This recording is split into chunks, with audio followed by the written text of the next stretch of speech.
And welcome. This video is brought to you by the StreamingAdvisor.com. Tailor your entertainment with streaming. And what we're looking at today is the new MINIX NGC-1. This is a new mini PC. It's one of the fanless ones, but this one's running Windows 10. Just a little bit about the hardware, just to get us started. It has a quad-core Celeron processor, Intel graphics card, GPU. It also has 4 gigabytes of DDR3L memory and 128 gigabytes of internal storage. Otherwise, it's pretty similar to everything else. It's got, Ethernet port, power cable, things like that. But I just wanted to let you get a look at it. We also have a full demonstration of it ready to go that we're going to let you see after this video. So, this is it. This is the actual box itself. It's a very heavy duty box. It has ports here on the back to hook up 2 different antennas. You can just screw them right on.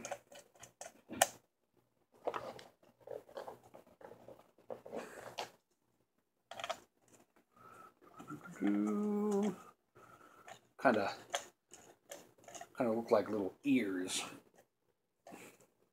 like a bunny. Okay, but that's the antennas. Those help you get the best Wi-Fi connection possible. I actually always recommend Ethernet connections. On one side, you've got 3 USB ports as well as the power button. You can use that to turn it on and even reset it. You can get into the Windows shutdown mode pretty easily from that.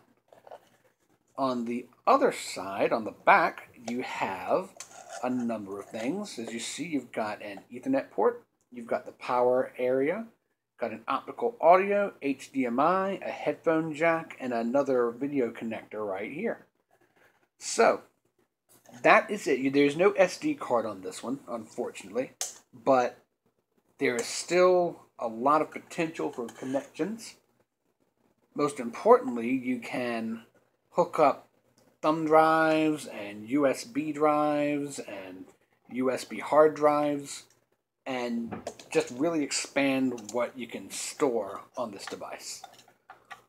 But in general, I really do like what you get from this. This is, like I said, it's a heavy-duty, serious box. It's a premium price, though. It's $300 or $399, and yes, that's expensive. But what you get for it is a pretty serious small PC that you can use as a desktop replacement.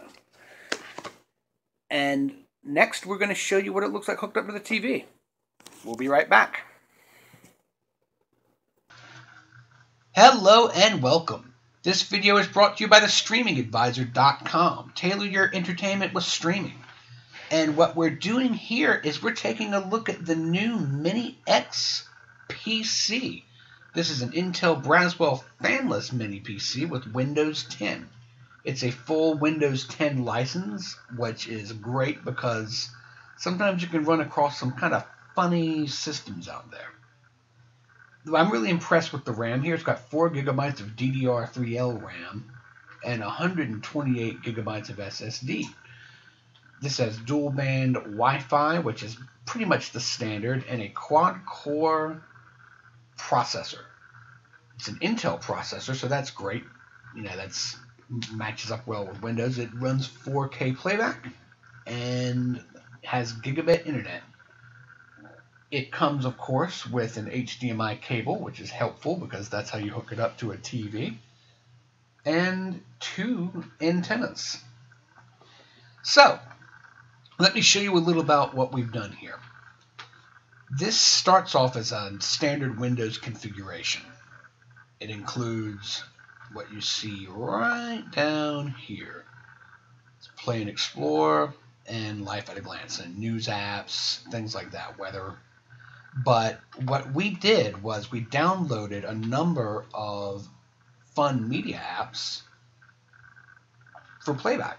So you see right here we have Kodi, Netflix, Watch ESPN. I put the Lightplex app, which is the one that sort of interacts with existing servers. But I also added the Plex for home theater, which you can do on a Windows computer, but say you can't do it on an Android. The reason I like Plex home theater is because it allows you to add channels. That's accessing my main computer. But you can go ahead, you can go into the channel section, go to channel directory, and you can add things that you might want to access later.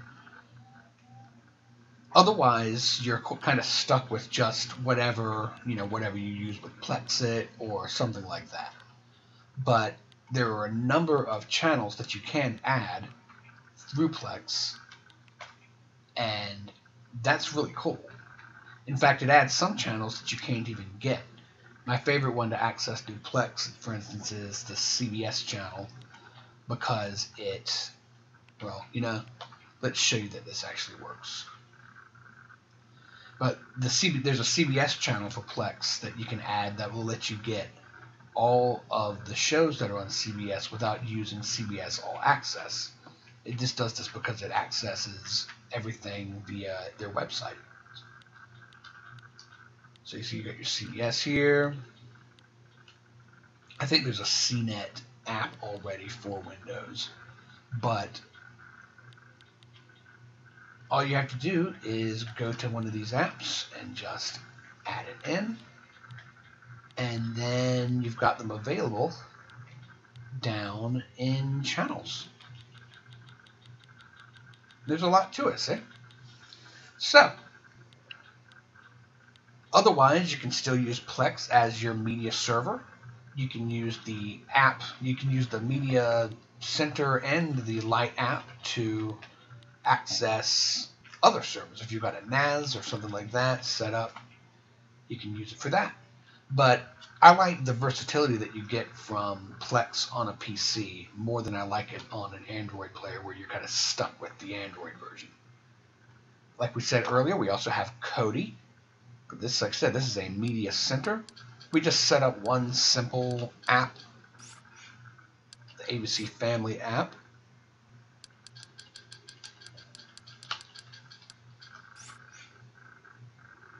You can access the videos right from the ABC Family website through this app.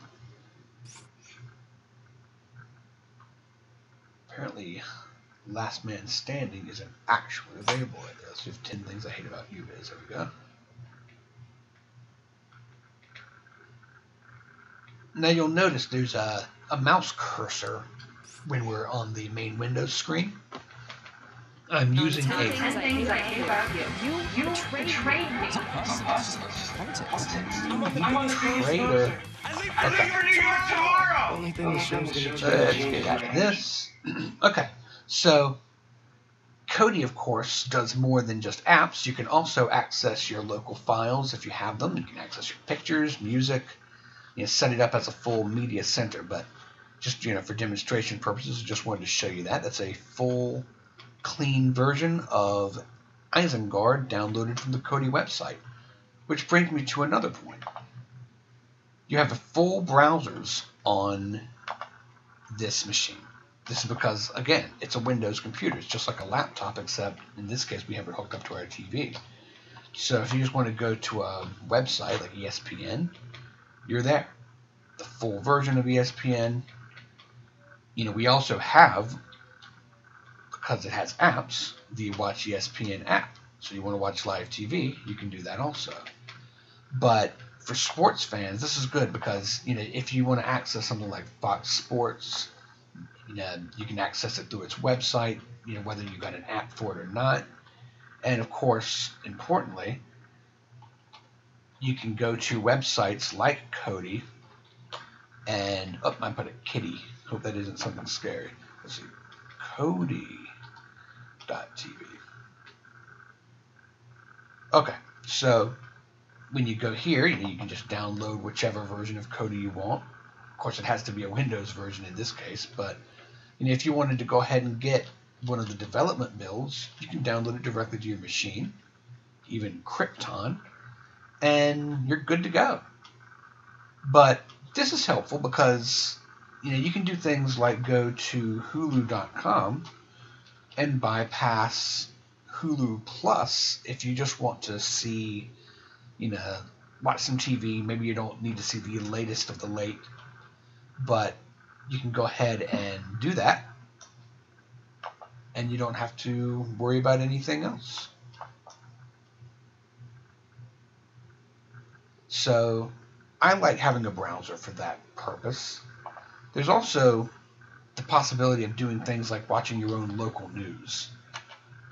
For instance, in Raleigh, where I am, our main CBS and soon-to-be NBC affiliate is WRAL.com. And so this is our, what I consider the best of our local news. They do live broadcasts over the internet. They simulcast it. This was great during the snowstorm that hit the East Coast, right? We really leaned on it. But you can use the website here and then, watch your news, watch information. So that's a very helpful.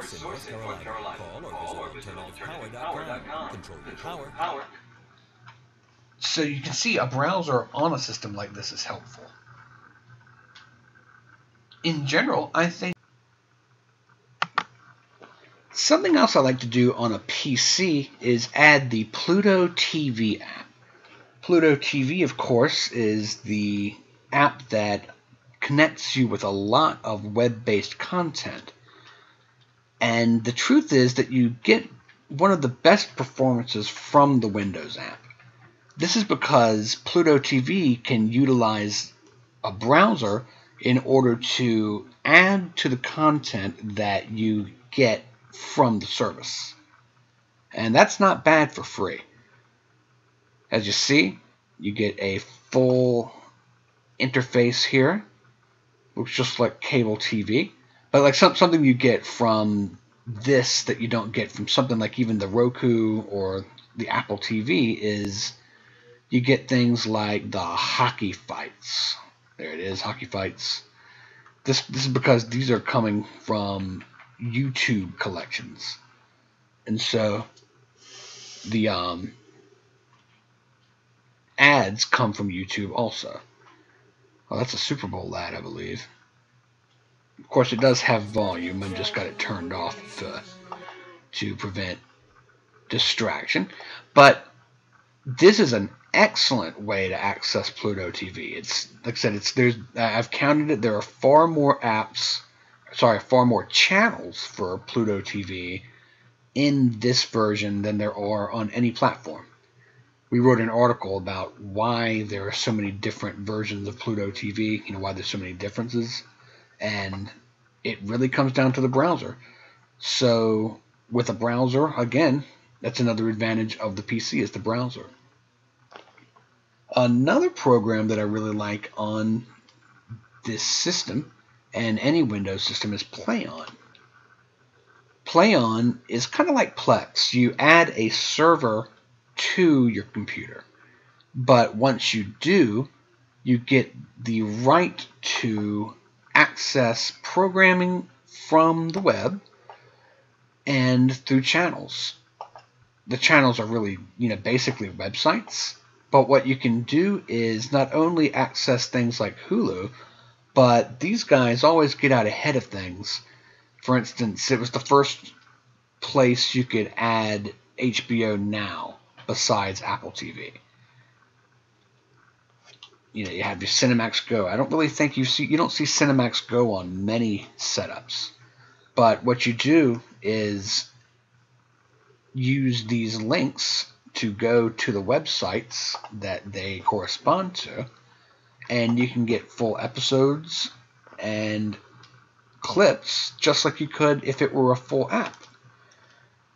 And that's really cool. And in fact, there's even an option, a lot of people might like this, there's an option for Amazon on this. Let's see, it should be at the top. Alphabetical. Oop.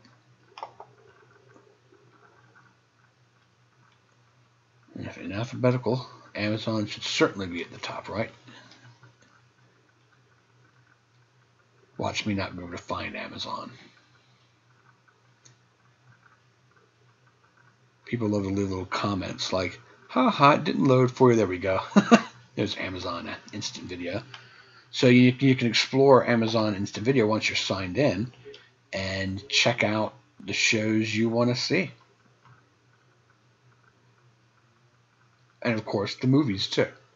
You get the whole deal with them. So, PlayOn is another excellent thing you can add to a PC hooked up to your TV. The thing about PlayOn that makes it different than Plex and Kodi is there is a fee to use PlayOn. It has yearly and lifetime setups. I usually go with the lifetime with anything if I'm interested in it. But that is yet another great media app you can add. So, of course, this is a full computer. If you want to, you can run Office on it. And you can use light Windows games. You can't do the heaviest graphics intensive games out there. But if you're looking for emulators, you can run them on this. If you're looking for just simple Windows games, like from the Windows Store, of course, you can use it. With the 3 USB ports, you can hook up a controller. But like I've said before, do you remember, there is not a controller for it already. It doesn't come with a keyboard or an air mouse. You do have to provide that. But in general, I think anybody looking to hook a computer up to their TV instead of something like a Roku is probably advanced enough to the point where they're going to have a hold of that kind of equipment already. One final note. It did take some time to get everything set up the way you see it now. Unfortunately, because it doesn't come out of the box as a media entertainment device, I had to add all of the apps. That took some time. I had to download Kodi, had to download the Plex Media Center, had to download PlayOn. All of that has to install. But that's the road you go down when you're working with a computer. Took about maybe an hour from start to finish. And that was signing in initially and letting it boot and update. So you need to give yourself a minute or two to get this done. But once you're set up, you can do so much with a system like this. Like I said, we're talking a premium price, $399, but it looks like it's a premium product. So I hope you found this helpful. If you did, please subscribe. Share this with your friends. And as always, I'm Ryan Downey, the Streaming Advisor. Stream on, my friends.